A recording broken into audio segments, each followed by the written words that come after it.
এবারই প্রথম নারী ফুটবলে এশিয়ার মঞ্চে প্রতিনিধিত্ব করবে বাংলাদেশ। ইতিহাস গড়ে এশিয়ান কাপে জায়গা করে নেয় বাংলাদেশ নারী ফুটবল দলের জন্য জাপানে প্রস্তুতি ক্যাম্প করতে চেয়েছিল বাফুফে। জাপান থেকেও মিলেছিল গ্রিন সিগন্যাল, তবে বিপত্তি বাধে সময়সীমা নিয়ে। বাফুফে যে সময়ে প্রস্তুতি ক্যাম্প করার প্রস্তাব দিয়েছিল সে সময়ে সুযোগ না মেলায় শেষ পর্যন্ত জাপান যাওয়া হচ্ছে না আফিদা খন্দকারের দলের। আমরা তো জাপানে ট্রেনিং এর ব্যবস্থা করেছিলাম, কিন্তু সেটা আমাদের ফিফা উইন্ডোর সাথে ক্ল্যাশ করার কারণে আমরা সেখানে যেতে পারছি না। কারণ জাপান আমাদেরকে যে সময়টায় টাইম দিয়েছে সেটা হচ্ছে নভেম্বরের 20 থেকে 30।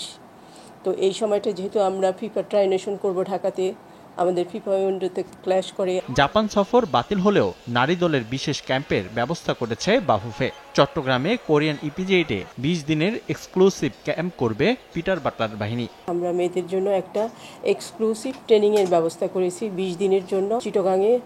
ওখানে ইয়াং ওয়ানের ব্যবস্থাপনায় কোরিয়ান ইপিজেডে মেয়েরা থাকবে।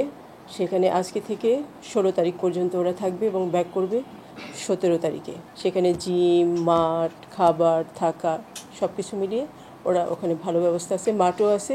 তারপরও আমরা অল্টারনেটিভ আরেকটা এয়ারফোর্সের মাঠ আমরা স্ট্যান্ড বাই রেখেছি। তবে ক্যাম্পের শুরুতে পুরো দলকে পাচ্ছেন না coach Peter Butler. Bhutan league ও অনূর্ধ্ব 17 দলে থাকা 14 ফুটবলারকে ছাড়াই প্রস্তুতি পর্ব শুরু করতে হচ্ছে বাংলাদেশের। ক্যাম্প শেষে 2টি প্রস্তুতি ম্যাচ খেলবে আফিদা খন্দকারের দল।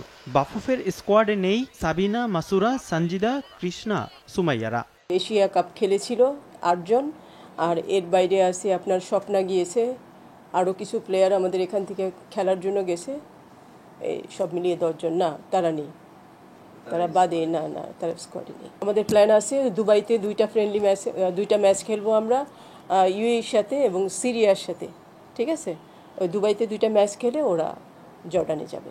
এশিয়ান কাপে গ্রুপ পর্বে বাংলাদেশের প্রতিপক্ষ চীন, উত্তর কোরিয়া ও উজবেকিস্তান।